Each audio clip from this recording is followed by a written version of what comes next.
We've got a great challenge this week from our collab with Games Night Viz, so thanks again to Will for creating this for us. So we're looking at Tiddlywinks dataset. So we've got quite a wide dataset here which has 16 fields in it. It tells us all about the events and the competitors, how many points were scored per game match. A match consists of like 8 games, and we find out if it's a win, a loss, or a tie. So our first job is to look at our event field, and we want to create an event ID. So basically just extract the numbers from there. The way that we've chose to do that is to use some of the inbuilt features in Prep. So duplicate the event field, and then in the menu here we go to clean and we remove the letters, we trim the spaces, and then make that into a numeric data type, and that gives us our event ID. Just renaming that to event ID as well. Next up, we're looking at the competitors field, and you can see for each competitor that we have their name and then what association they're a part of. So if we split that into 2 fields based on that opening bracket, then we can get 2 fields out of that for the competitor name and the association. So the way that we did that is just go to the competitors field, go to the split option there, and do a custom split on that opening bracket, and making sure that we split off all fields there rather than just the first one. Okay, and then that gives us our 2 fields there. So our competitors split 1 and competitors split 2. So this one we just renamed to association. To get rid of that closing bracket, we can use clean and remove punctuation.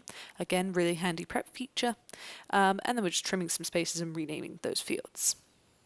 Now for the first output, if we come up here, then we're removing all the fields that we don't need. We only need the event ID, the competitor name, all of those games fields, and the note. So we keep only those fields, and then we do a pivot. I would have done a wildcard pivot here so that we can find all of those fields that start with the letter G, and pivot those down into a single column. For the pot out, we are looking in that score field, so the results of our pivot there, and we're checking if the rightmost value is a star. If it is, then that's true. If not, then that's false. There was not a pot out in that game. Okay, and then finally we need to look at our score, and we see that we have things like a 2.5 with like a fractional symbol, which that's not very easy to interpret. We can't sum from that or average from that. So let's go ahead and first of all, removing all the punctuation so that we get rid of all those star values.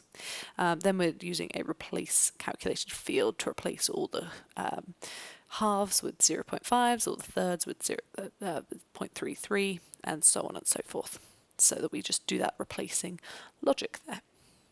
And a tip there, if you need access to any of those fractional values, then you can always just double click in one of the values and copy and paste it into the calculation itself. Otherwise it's a bit difficult to be able to type a half as it's written here.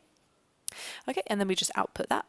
So we output that to a Microsoft Excel sheet file, and we name this the games worksheet, so we have it all in one Excel folder.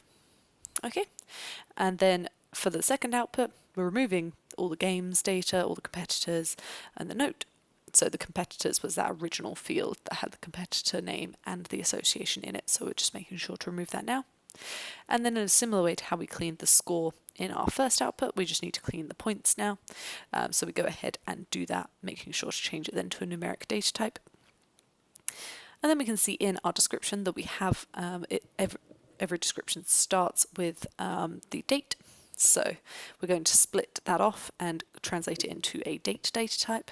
So if we see here that we used the split functionality on the that little kind of, I don't know what to call it, like it's almost like a bullet point, isn't it, floating in the air there. Again, if we want access to that, we can always just double click and find that particular value and copy and paste it into the split functionality. And then we get that out of there so that that's all nice and clean, and we just change it to a date data type. And clean up some of the names, get rid of some of the fields, so on and so forth, so that we have this data set to output. We output it to that same Excel file and call that worksheet results. So hopefully you enjoyed that challenge, a bit of a fun data set to work with. So